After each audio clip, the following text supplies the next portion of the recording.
வணக்கம். ஜெயமர் சந்திரமௌலியின் பதிவு. இந்த பதிவு துலாம் லக்ன அன்பர்களுக்கு. இப்போ 28 நாட்கள், அதாவது டிசம்பர் 17 முதல் ஜனவரி 14 வரை இந்த 28 நாட்களில் கிரக நிலைகளை வைத்து உங்களுக்கான பலன்கள். நம்முடைய லக்னாதிபதி சுக்கிரன், துலா லக்னத்துக்கு அதிபதி. அவர் விருச்சிக ராசியில் பயணிக்கிறார். 2ஆம் இடமான தனஸ்தானத்தில் பயணிக்கிறார். குருவோட நட்சத்திரத்திலையும் சனியோட நட்சத்திரத்திலையும் புதனுடைய நட்சத்திரத்திலையும் பயணிக்கிறார். இப்போ இந்த 3 நட்சத்திரத்திலையும் பயணிக்கும் பொழுது குரு நமக்கு 7ஆம் வீட்டில் இருக்கிறாரு, சனி நமக்கு 5ஆம் வீட்டில் இருக்கார், புதன் நமக்கு 3ஆம் வீட்டில் இருக்கார். இதெல்லாம் நமக்கு உறவுகள் சார்ந்த விஷயங்கள். அப்போ இது உறவுகள் மட்டுமல்ல. இப்போ நம்ம ஒரு வேலை பார்க்குறோம், அல்லது ஐடி லைனில் இருக்கோம், கம்யூனிகேஷனில் இருக்கீங்க, லாஜிஸ்டிக்ஸில் இருக்கீங்க, அல்லது மூளை உழைப்பு சார்ந்த தொழில் கன்சல்டிங் பிஸ்னஸ் பண்ணுறீங்க. இவங்களுக்கு இதுக்கு எல்லாத்துக்குமே இந்த 3, 7, 11ங்கிறது பூஸ்டப் கொடுக்குற ஒரு பாவங்கள். ஸோ அந்த லக்னாதிபதியினுடைய சிறப்பு அதில் நல்லா இருக்குது. அதுபோக இப்போ நமக்கு தெரிஞ்சுக்க வேண்டியது என்ன அப்படின்னா, சூரியன் டிசம்பர் 29ஆம் தேதி வரைக்கும் மூல நட்சத்திரத்தில் பயணிக்கிறார். ஏற்கனவே புதன் அங்கே மூல நட்சத்திரத்தில் இருக்கார். டிசம்பர் 26 வரைக்கும் அவரும் அங்கே இருக்கார். இப்போ இந்த சூரியனும் புதனும் சேர்றாங்க. புதன் யார் நமக்கு அப்படின்னா, 9ஆம் இடமான பாக்கியஸ்தானத்துக்கு அதிபதி. சூரியன் லாபஸ்தானத்துக்கு அதிபதி. இந்த பாக்கியம் லாபம் 2 ஸ்தானாதிபதிகளும் சேர்ந்து 3ஆம் இடத்துல இணைகிறார்கள். அப்போ இந்த 3ஆம் இடம் என்பது தான் நம்ம கம்யூனிகேஷன், முயற்சி, இடமாற்றம், அடுத்த ஒரு வளர்ச்சி அப்படின்னு எடுத்துக்கலாம், அடுத்த கட்ட பணி அப்படின்னு எடுத்துக்கலாம். அப்போ அந்த அளவுக்கு அந்த கேது மாதிரி அவங்க செயல்படுவாங்க. கேது நம்மளுக்கு 12ஆம் இடத்துல இப்போ பயிற்சியாகி போயிருக்கார் இல்லையா, அவர் இந்த 3ஆம் இடத்தினுடைய பலனை நமக்கு தர்றதுக்கு ரெடியாக இருக்காரு. 7ஆம் இடத்துல இருக்கக்கூடிய குருவும் அஸ்வினின்னு சொல்லக்கூடிய இன்னொரு கேதுனுடைய நட்சத்திரத்தில் இருக்காங்க. அப்போ இது நமக்கு வெளிநாடு வேலை வாய்ப்பு, தொடர்பு, பிரயாணங்கள்னால ஏற்படக்கூடிய ஒரு அமைப்பு, இதையெல்லாம் கொடுக்கும். அப்போ ஒரு நல்ல அமைப்பை குறிக்கிறது.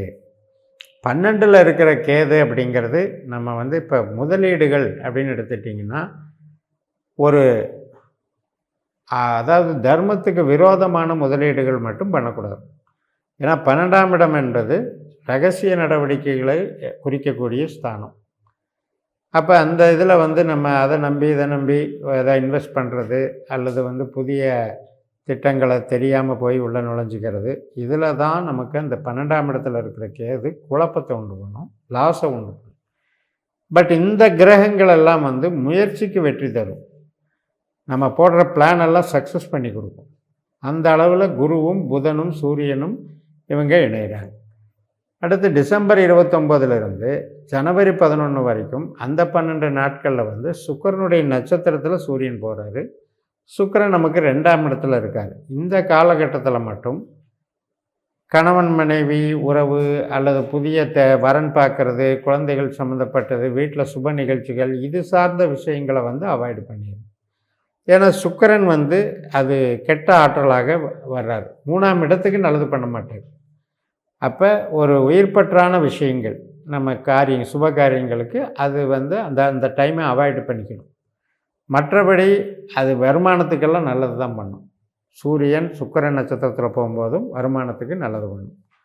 அதுக்கு அடுத்து ஜனவரி 11லேருந்து 14 வரைக்கும் 3 நாள் உத்திராட நட்சத்திரம், சூரியனுடைய நட்சத்திரத்திலே போகிறார். அப்போ நமக்கு லாபங்கள் பெருகும். நம்ம போட்ட திட்டங்களினுடைய சக்ஸஸ் ரேட்டு இன்க்ரீஸ் ஆகும். அது கம்யூனிகேஷன் ஆகட்டும், நீங்கள் அரசியலில் இருக்கிறதாகட்டும், அல்லது அரசு வேலைகளில் நீங்கள் பணியாற்றுறதாகட்டும், ஒரு கௌரவம் கிடைக்கிற அளவுக்கு அங்கே ஒரு வளர்ச்சியை உண்டு பண்ணும். அப்போ இந்த சூரியன் மட்டுமே நமக்கு இந்த 3 நட்சத்திரங்களின் வழியாக 3ஆம் இடத்துல தன்னம்பிக்கை, தைரியம், நமக்கு மன திருப்தி, எதிர்பார்ப்பு, நம்மளுடைய நண்பர்கள், மூத்த சகோதர சகோதரி வகை, தந்தை வர்க்கம், இத்தனைக்கும் ஒரு சப்போர்ட்டிவாக இருக்கக்கூடிய ஒரு அமைப்பை நம்ம பார்க்குறோம். 7ஆம் இடத்துல இருக்கிற குருவும் நமக்கு ஒரு நல்ல அமைப்பை கொடுக்குறார். ஏன்னா லக்னத்தை குரு பார்க்கும்போது அது ஒரு மிகப்பெரிய மதிப்பு கௌரவத்தை உயர்த்தக்கூடிய விஷயம். வளர்ச்சிகள் நன்றாக இருக்கும். 12ஆம் இடத்துல இருக்கிற கேது அப்படிங்கிறது வந்து இப்போ நம்ம இந்த ரகசிய செயல் திட்டங்களில் புதுசாக ஈடுபடுறத தவிர்க்கணும் அப்படிங்கிறது தான் அது குறிக்குது. மற்றபடி 12இல் கேதுங்கிறது வந்து ஞான மார்க்கத்துக்கு நல்லது. ஜென்ரலாக பார்த்திங்கன்னா ஸ்பிரிச்சுவல் ஆக்டிவிட்டீஸ் பண்ணுறவங்களுக்கு இந்த கேது அவ்வளோ பவர்ஃபுல்லாக வேலை செய்வார். அதே போல் சட்டங்கள், அதாவது லாயராக இருக்கவங்களுக்கு சட்டங்கள் ரீதியாக ஒரு கிரிமினல் நடவடிக்கைகள் அல்லது நம்ம வந்து ரகசிய செயல்பாடுகள், கான்ஃபிடென்ஷியல் மேட்டர்ஸை டீல் பண்ணுறது, இது மாதிரியான விஷயங்களுக்கும் இந்த காலகட்டத்தில் நமக்கு அது நன்மையை கொடுக்கும். இப்போ நமக்கு சுக்கிரனும் செவ்வாயுமே வந்து 2ஆம் இடத்துல பலமாக இருக்கிறதுனால வளர்ச்சிகள் நன்மை பெறும், டெவலப்மெண்ட்டு கிடைக்கும். சனி 5ஆம் இடத்துல அது பாதிப்பு இல்லாமல் இருக்கார். அதாவது நமக்கு பணம் கொடுக்குற கிரகம் சனி தான். சனியினுடைய நட்சத்திரம் தான் அனுஷம், அதே மாதிரி உத்திரட்டாதி, பூசம். இதெல்லாம் நம்மளுடைய லக்னத்துக்கு 2ஆம் இடம், 6ஆம் இடம், 10ஆம் இடத்துல தான் கான்செப்ட் இருக்குது. பட் இப்போ அவர் வந்து அந்த வீட்டுக்கு மறைவில் இருக்கிறதுனால என்ன ஆகும், அந்த உற்பத்தி சார்ந்த தொழிலில் இருக்கவங்களுக்கு, துலா லக்னக்காரர்களுக்கு இந்த சனி பயிற்சியிலேயே கொஞ்சம் ஐடில்னஸ் கிரியேட் பண்ணிகிட்டே இருக்கும். அதாவது சீராக ஒரே ஒரு ரெகுலர் ஒரு ட்ரேடிங் இருக்காது, ரெகுலர் ப்ரொடக்ஷன் இருக்காது. அப்பப்போ இடையில கட் ஆகிறதுக்கு காரணம் வந்து அந்த சனியினுடைய கெட்ட ஆற்றல்னு. பட் இப்போ வந்து ராகு பயிற்சி ஆகிருக்கிறது வந்து கொஞ்சம் சப்போர்ட்டிவாக இருக்குது. உங்களுக்கு 6ஆம் இடத்துல ராகு இருக்கார் இல்லையா, அதனால் அந்த மாதிரி இண்டஸ்ட்ரீஸில் வேலை பார்க்குறீங்க அப்படின்னா உங்களுக்கு அதில் பாதிப்பு இருக்காது. இதெல்லாம் வந்து நம்ம திசாபுத்தி நடந்தால் தான் பொருத்தி பார்த்துக்கணும். இப்போ இதே துலா லக்னத்துக்கு சனி திசாபுத்தி அந்தரம் நடக்கும்போது தொழில் ஸ்தானம், அதாவது உற்பத்தி சார்ந்த ஸ்தாபனமாக நடத்துகிறவங்களுக்கு தான் அதில் பிரச்சனை. மற்றபடி வேலை பார்க்குறவங்களுக்கு அது எந்த ஃபீல்டாக இருந்தாலும் அது சப்போர்ட்டிவாக இருக்கும்.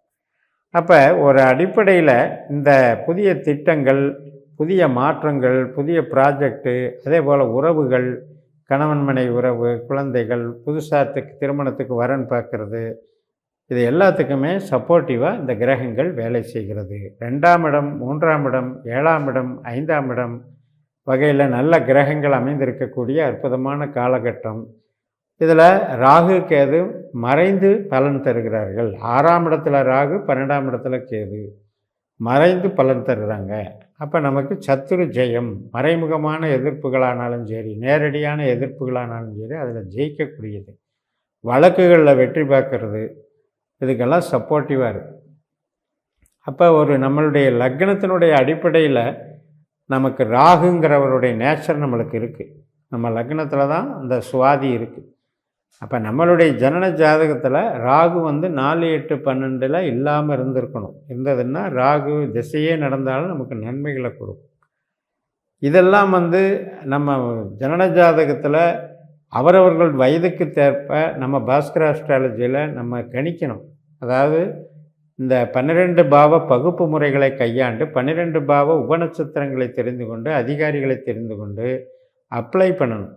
அப்போ நமக்கு எந்த அமைப்பில் நமக்கு ஒவ்வொரு கிரகமும் வேலை செய்யும், எது வந்து பொருளை கொடுக்கும், எது வந்து உறவை கொடுக்கும், எது வந்து எல்லாத்துலேயும் கெடுதல் செய்யும், இப்படிங்கிற ஒரு கான்செப்டை நம்ம புரிஞ்சுக்கிட்டிங்கன்னா இந்த கோச்சாரத்துலேயும் திசாபுத்திகளையும் இதையெல்லாம் கனெக்டிவிட்டி பண்ணி பண்ணி பண்ணி உங்களுக்கு புரிய ஆரம்பிக்கும்.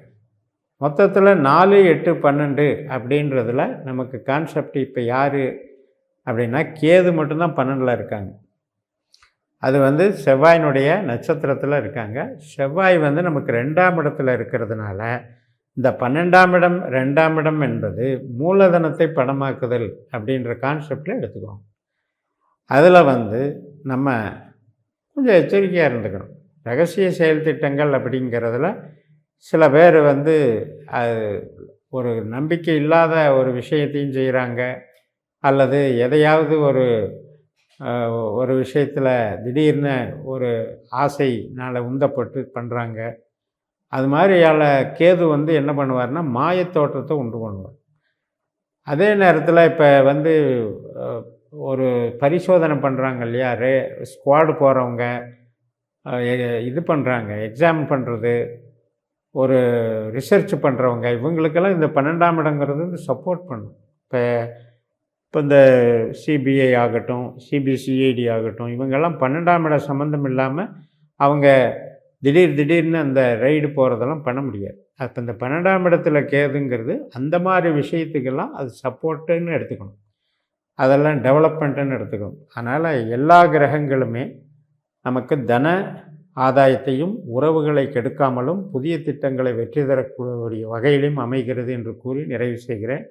இந்த சேனலை சப்ஸ்கிரைப் பண்ணி ஷேர் பண்ணுங்கள். உங்கள் தனிப்பட்ட ஜாதக பலாபலன்களை என்னுடைய வாட்ஸ்அப் நம்பரில் தொடர்பு கொண்டு பலன் பெறுங்கள். உங்களிடமிருந்து விடைபெறுகிறேன். உங்கள் ஜெயம்எஸ். நன்றி, வணக்கம்.